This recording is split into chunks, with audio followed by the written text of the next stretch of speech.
All right, I got the aftermarket coolant bypass installed. I did have an issue with the O-ring that's supposed to seal up the freeze plug hole. This was the freeze plug that was in there. That's behind this. Anyway, I had an issue with the seal, which I think it's down here somewhere. Yeah. This is the seal. You can see it ripped. And it's close to a thermostat, but it doesn't have that ring for the thermostat to sit in, so it's not the same. I did order the cheap kit, but I ordered the fleece maintenance kit for this kit, so it comes with both thermostats because I wanted them to match, and I have no idea what's in here, and I have no idea what's in the original one, so I ordered the kit. One for O-rings and two to match the thermostats. It also looks like this hose they sent me is a little bit long. I'm wondering if anybody knows if I can cut the hose down and then on thread this part of this hose adapter piece. I'm pretty sure if this loosens up, you could slide that back and then cut the hose down and put this piece in and then tighten it up, and that's what creates the seal. Correct me if I'm wrong there in the comments. But I believe I can cut this down and fix that. Let me know. I don't want to do it before and then not know if that's true or not. But that's the plan for that, because it's just a little bit long.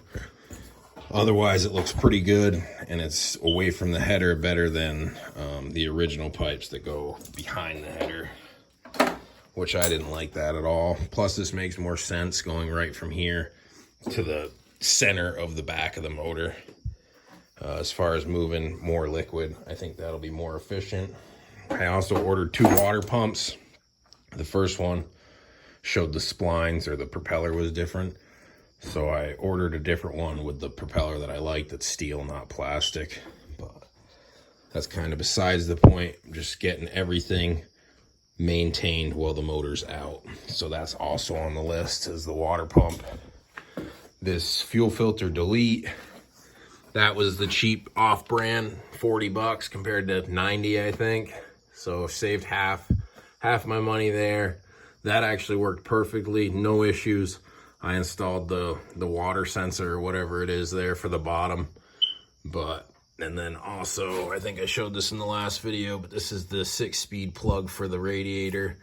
This used to come out and then go all the way around, and it also tied into the transmission cooler that was right here.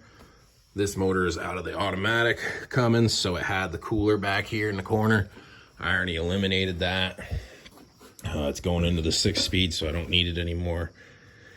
But this piece here, I do have the thermostat O-ring in there right now, but it's not the same. You can see where it's coming out, and it didn't seal up inside that. It's supposed to be inside of this, where this O-ring went. Would have went. So you shouldn't see any of it. The ring should be like right here inside that plate. So that's the one screw up I had.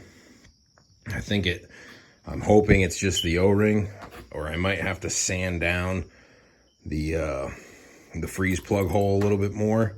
I cleaned it up with a SOS pad, and I did sand it down slightly because I saw that it was bunged up. It just looked like it had little notches and imperfections. So I did try to smooth that out, but I think it's got to go possibly a little bit more.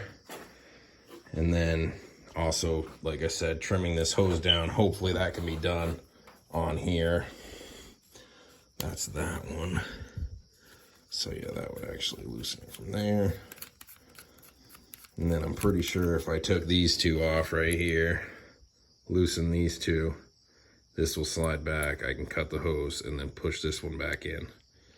I believe that's how that works, but I can't quite tell. If you know, let me know down in the comments. Should be able to cut that and modify that to fit better. Otherwise, one step closer. The fuel filter deletes in. I'm gonna do the oil change. What else do I got going on? I might do another fan. I see this one got hit a little bit from that piece. I did the fan motor last year, and this thing busted. So you can see I got the copper wire kind of angling it around the fan. But it's just a close call there, and I don't really like it. So I'll probably modify that a little bit while the motor's out. I'm getting closer to where I want to be before it goes back in. If you know any other things that you might do when the motor's out, the water pump's definitely on the list. I might get a different intake horn, but I don't really care. That might stay. I don't need to spend any more money on stuff that I don't really need. But hopefully that kit that I ordered will save me on this piece not going in right, or I'm gonna have to either send it back, get a better one, a brand name one, or use some gasket maker around that area where it's not sealed in. But I don't like the thought of that with high temps and fluid running. But we'll see what happens. I'm hoping the gasket will seal it up. If anybody else has used these aftermarket, no name brand coolant bypass, let me know how yours fit or what you'd have to do to modify it to get it to work. I know I'll get it. It's just finding the parts that I need, and that O-ring, and then sanding it down probably more in there is what's going to happen. One step closer. The clutch will go on next, and I'll see where I'm at after that. You can see how much longer that hose is than it needs to be, but it'll work. Happy about it.